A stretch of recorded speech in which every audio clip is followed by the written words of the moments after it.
Juste être là. La vie comme un exercice de pleine conscience. La consigne est simple. Intensifier sa présence à ces instants bénins. Les habiter par la conscience. Cesser d'être un spectre sorti des limbes de ce qui n'est pas la mort, bien sûr, mais qui est parfois une forme de non-vie. Se rendre présent, c'est se rendre vivant pour de vrai. S'observer dans l'expérience là où l'on est, et pas seulement dans des conditions privilégiées. S'observer dans l'expérience de la vie ordinaire, même de l'ennui. Parfois, par exemple, pendant les attentes et les transitions. En profiter pour sentir qu'on est là et comment on y est. Ne plus attendre, être là. Un jour, j'attendais le train sur un quai de la gare. Je l'attendais vraiment, surveillant l'heure, observant l'horizon, en me demandant s'il allait arriver par la droite ou par la gauche, tout en sachant que le départ n'était prévu que dans 10 minutes. Mais je me demandais si c'était un train qui venait d'ailleurs, s'il arriverait à l'heure. Bref, l'esprit complètement encombré de pensées inintéressantes et inutiles. Heureusement, je m'en suis rendu compte. Ce n'est pas toujours le cas. Je me suis vue tout d'un coup en train d'attendre mon train, comme un chien qui attend sa pâtée. Je me suis dit non, ce n'est pas possible de traverser ma vie comme ça, même un petit bout de vie.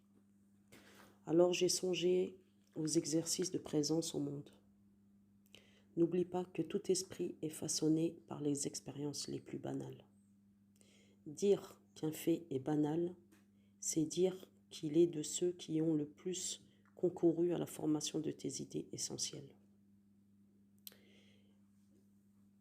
Et j'ai juste abandonné le registre de l'action, ou plutôt de la trépination à ce moment, où je ne faisais qu'attendre et surveiller l'arrivée ou le retard du train.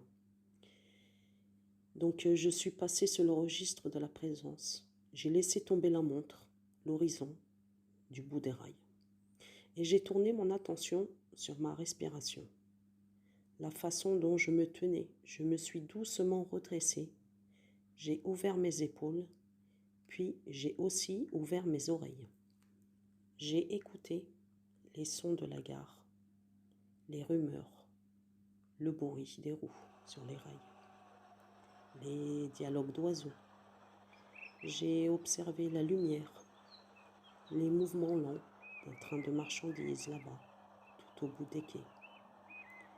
Les nuages, toutes les installations, les panneaux, les bâtiments au loin. J'ai reniflé aussi cette odeur froide de métal qu'il y a souvent sur les quais de la gare. Fantastique, comme c'était intéressant et apaisant d'être intensément là, présent à ma vie de l'instant. Lorsque je suis monté dans le train, j'étais serein comme jamais. Je ne l'avais pas attendu une seule seconde. J'avais juste vécu ma vie, vécu des minutes nourrissantes, juste être là, conscient. Prendre conscience que l'on est vivant, ne rien faire, si, vivre. Vivre en conscience, touché par le banal, bousculé par le normal, éclairé par le bénin et l'ordinaire, ébloui et ravi sur la vie. Se rendre sensible et présent à ce que l'on ne regarde plus. Tout ce qui est ordinaire et habituel. Tout ce qui a cessé d'attirer notre attention. Se laisser toucher par le quotidien au lieu de l'asservir ou de le piétiner sans le voir. Inviter le monde en nous et découvrir sa subtilité et sa diversité, au lieu de ne voir de lui que ce qui correspond à nos obsessions de l'instant. C'est facile, il n'y a que 3 conditions. Le vouloir, souhaiter évoluer dans le monde réel et non un monde virtuel, appauvri par l'étroitesse de notre attention. Le permettre aussi. avoir désencombré son esprit et élargi sa conscience. Et bien sûr, le faire. Relever la tête, ouvrir les yeux et regarder pour de vrai.